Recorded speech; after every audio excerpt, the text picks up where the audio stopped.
Today we have a special guest, as always, and this special guest in this particular case is Tim Coco. We're going to be talking more about his days at WHAV and about a program that he used to have called Haverhill Today. And he's also a historian about WHAV as well. Why don't you explain the first clip? Well, the first one is really short. It's just the jingle. That anyone who listened to WHAV years ago will recognize the jingle. And it was a singing jingle that just really, it's really dated, but it was still on the air when I worked there. And so I thought that might be fun for everyone to hear. All right, why don't we give that one a try? It's the perfect combination.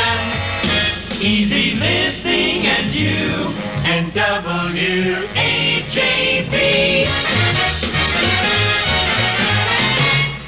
How did you get clips like that?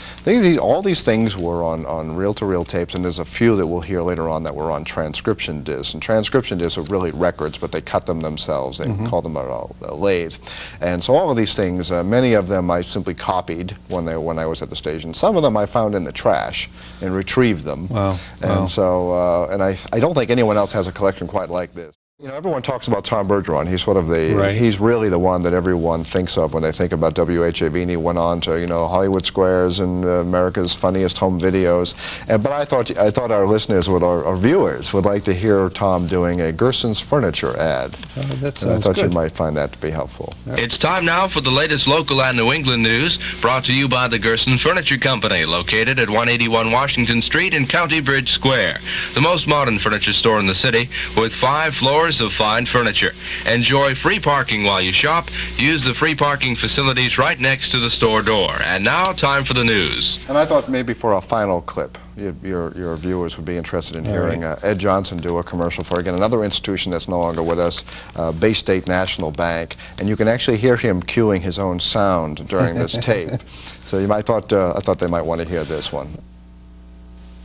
Bay State National Bank knows that everyone has a favorite place to hide important papers. A little cubby hole at the bottom of a desk drawer, in a box under the bed.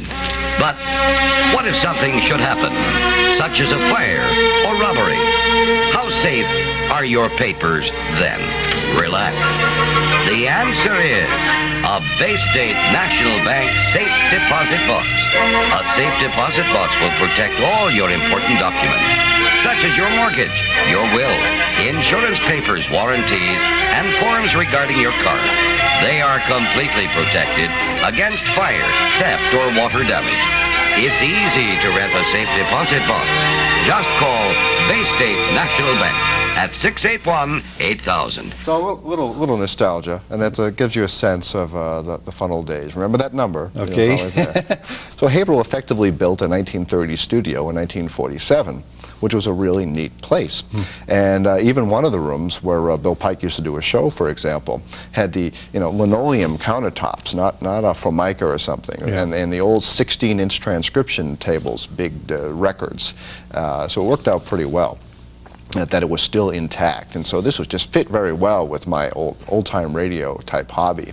And we still had the old AP and UPI machines making them loud clacking noises, and we'd take those big yellow, and we called it rip and read, would rip off this stuff off the machines and read the news. So it was really exciting to be there back in those times. And much of the old jingles were still being played. I mean, the station had been frozen in time for 30 years, and it was a great time to be there.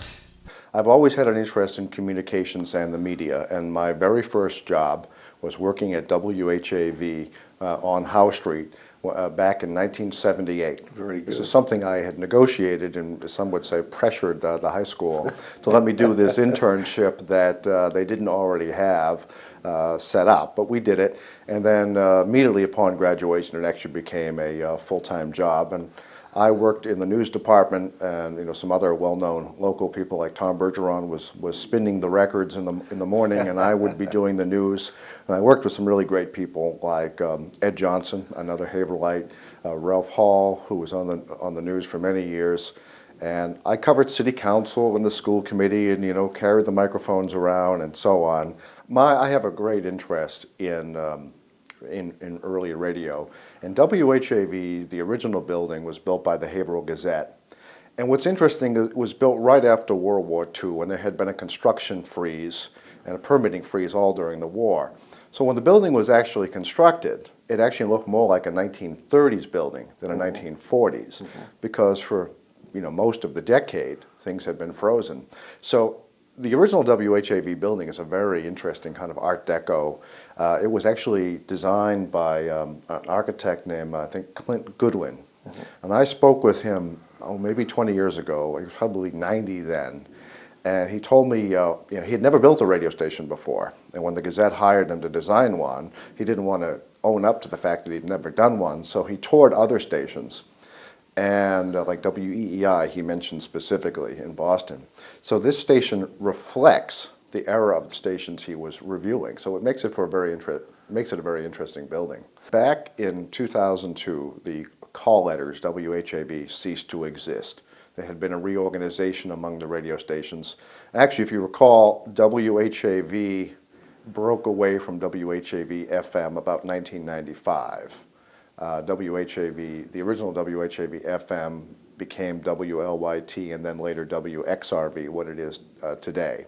But the AM WHAV, ultimately through some frequency swaps and so on, ceased to exist. What we did is we approached the Secretary of State's office and others, and we acquired the rights to that name, WHAV and WHAV.net. And because quite a few of us in the area had some involvement with that station, we thought it would be a Coco & Company community service project. Very good.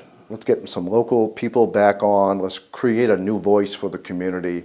List the events that the nonprofits are undertaking.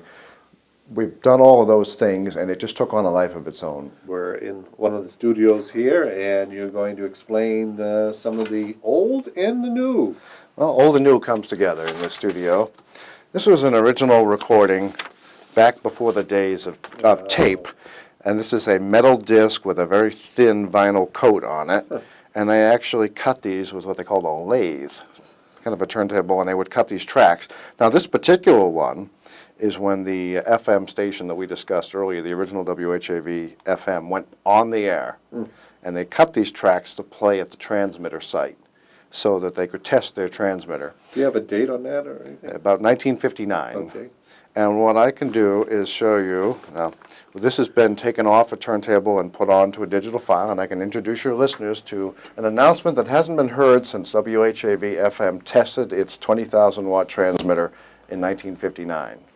This is WHAV FM in Haverhill, Massachusetts. We are program testing our new transmitter on 92.5 megacycles with an effective radiated power of 20,000 watts. We would appreciate a card from you telling where you live, the strength of the signal you hear, the quality of the broadcast, and the time of the day you heard us. And while we're here, I think one other time your viewers had heard some cuts of old WHAV recordings. I thought it might be fun to kind of compare a jingle of about 30 years ago with the ones we use today. That sounds good. Easy listening and you and WHAV. That was easy listening 30 years ago. Our modern version today.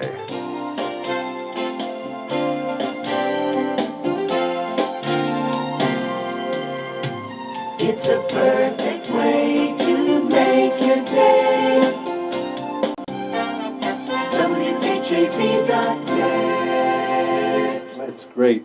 Now, where do you get your jingles? How do they deal with that? How do you work that out?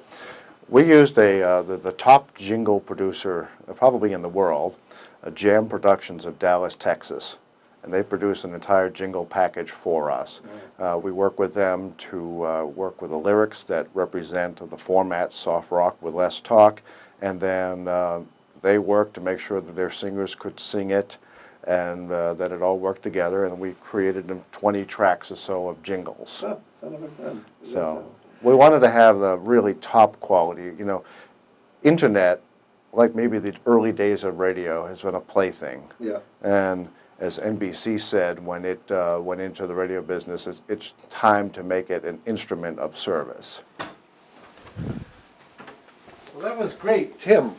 thank you for letting us in to WHAV.net. Well, thank you so much. I've appreciated the visit, and I hope your listeners and viewers enjoy the program. Well, I want to thank you for joining us here at WHAV.net. We had a great time with Tim Coco and, of course, Steve Michaels. So I want to thank you for joining us here on Around Town. I'm Larry Seaman, your host, and we'll see you around town. Now it's time to go back to the radio. Dooby dooby doo, be dooby.